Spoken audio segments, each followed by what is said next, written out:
Is me sharing about how God restored faith in me, having been a Christian for many years and loving the Lord and believing in Him for my salvation, but having a testimony of God restoring my faith in His ability to move in my everyday life. And so I wanted to share that with y'all. This video is, there's going to be 10 of these, but this video and this series is based on Psalms 107 that says, "Let the redeemed of the Lord say so." It says Psalms 107:2, whom he has redeemed from the hand of the enemy and gathered out of the lands. And then farther down it says, they wandered in the wilderness in a desolate way. And then a little farther down in verse 6 it says, then they cried out to the Lord in their trouble, and He delivered them out of their distresses. And then 4 times in Psalms 107 it says, oh, that men would give thanks to the Lord for His goodness and for His wonderful works to the children of men. So that same phrase is repeated at least 4 times in Psalms 107. So that's what this video is based on, is letting the redeemed of the Lord actually say and speak and say, hey, I've been redeemed, and the Lord's the one that did that. And then also to give, it says that men would give thanks to the Lord for His goodness and for His wonderful works to the children of men.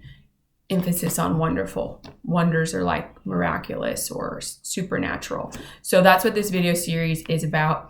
And so I'm going to just, essentially it's going to be like a narrative and just sharing like a timeline. So I'm going to start back in May of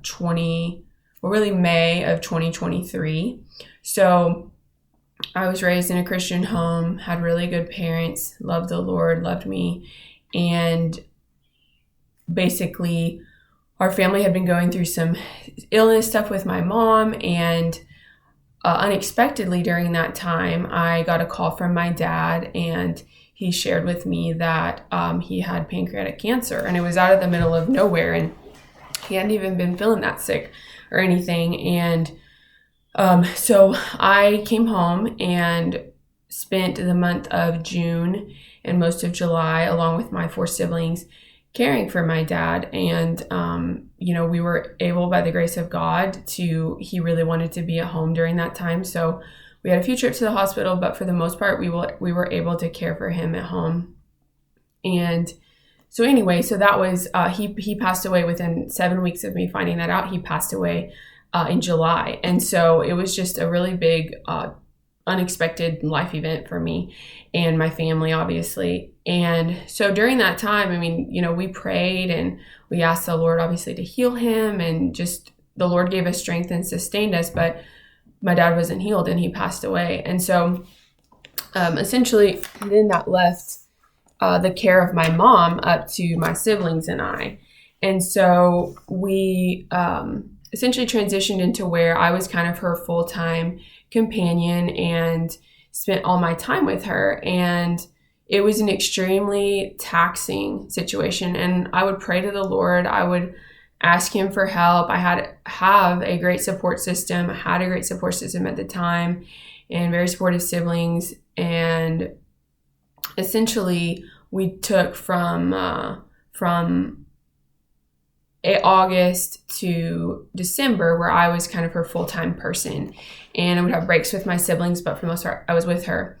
And there was a lot of just mental burden that came with that, and I was not doing well with that. And anyway, but I would pray to the Lord. I would trust Him. I even have some of my old prayers written down where I just said, I trust You with today.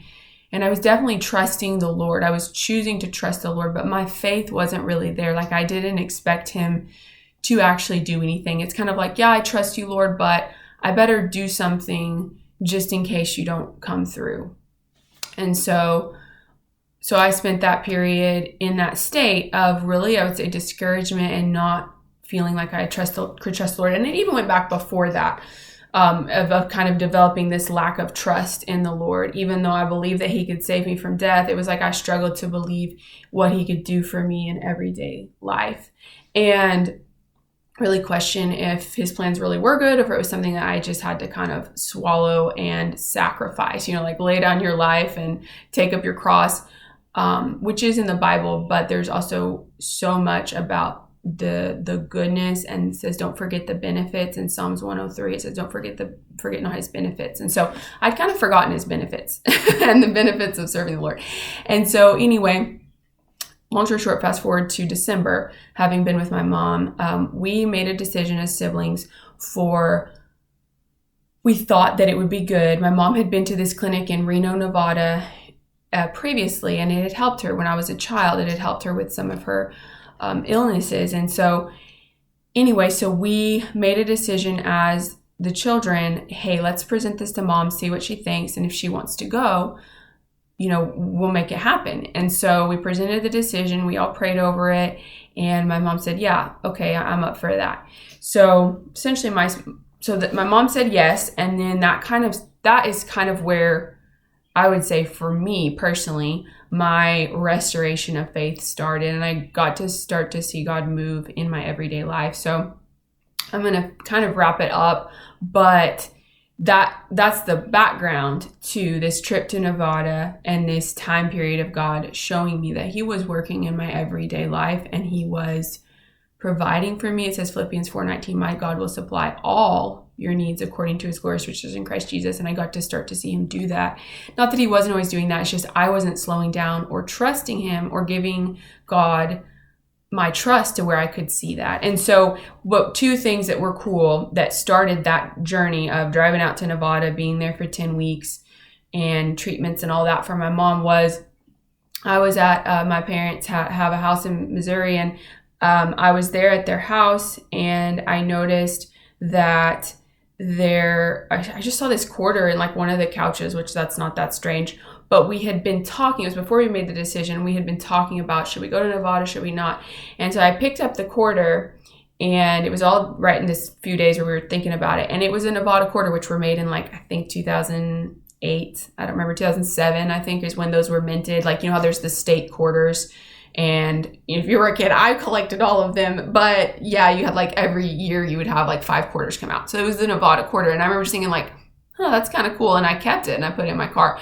But I was like, I don't know. That doesn't seem like a complete coincidence. And then the second thing was that we made the decision. Mom said, yeah, I'll do it. We made the decision. And then within about a day or so, I had to book the Airbnb. And so back and forth with my sister, like what would be a good Airbnb and pricing and all this stuff. And I had just booked the Airbnb, and I was driving, and this is probably like maybe within 30 minutes to an hour of booking it. And I was sitting there going like, oh man, like, is this the right decision? Like, this seems like a really big step. But we believed in faith that that's what God was guiding us to, because we had been seeking him all through these months of trying to take care and trying to, help my mom. And anyway, and so within, I would say about an hour of booking the Airbnb and like pulling the trigger because it was non-refundable, I got a text from my mom. Had a really good friend. They've been friends for 20 years out in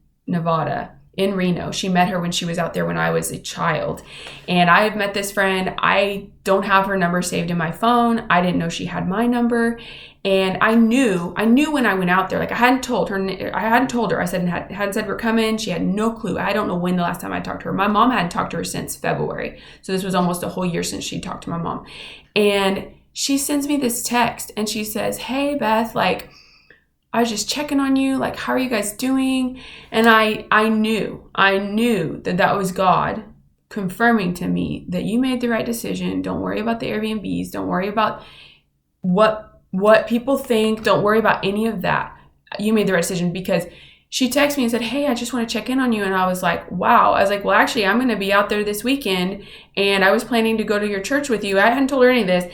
And it was just a super cool testimony how God had put my mom on her heart, but she wasn't sure. Sometimes my mom's not able to respond and things. And so she thought, well, I'll reach out to Beth.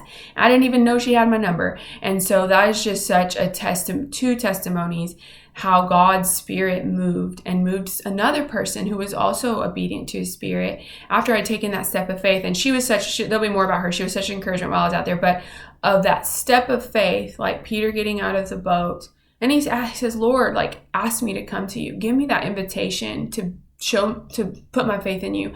And the Lord did. And then Peter stepped out, and it was scary and all that, but God was faithful and he did a miracle once Peter stepped out.